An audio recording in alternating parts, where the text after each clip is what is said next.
Feedback. What's it all about? Feedback is what universities talk about all the time. What is it? What is it for? And how are we supposed to use it? Feedback is often thought of as the twin of assessment. Ideally, the two should go together. But there are other forms of feedback that students receive but don't always recognise as feedback, probably because there wasn't any assessment associated with it.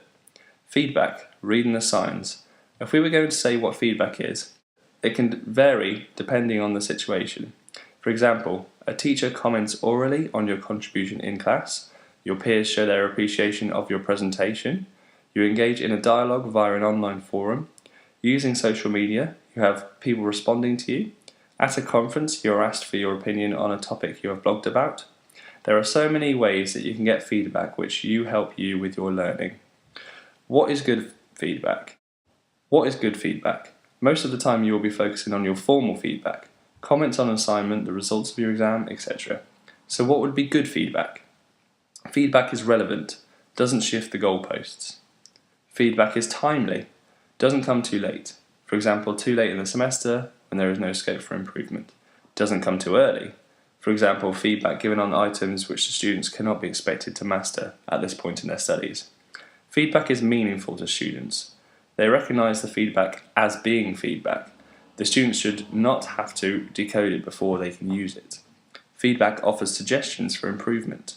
This should offer suggestions and give the students something to build on. So you can see that feedback should really be a conversation between tutor and student, and don't forget that students also give feedback to their tutors.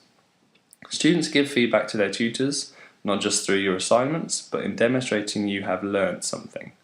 It's always very rewarding for the tutor to see that their students have learned something. This leads us on to the feedback loop. Good feedback is well thought out. It has a clear purpose or target. It uses a range of channels or media. It comes in many forms. It tells you how things are going. It provides a pathway to improvement,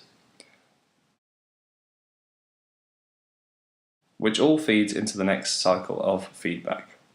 Who is responsible for good feedback? We all are. Tell us what you think. How do you give good feedback? What works for you?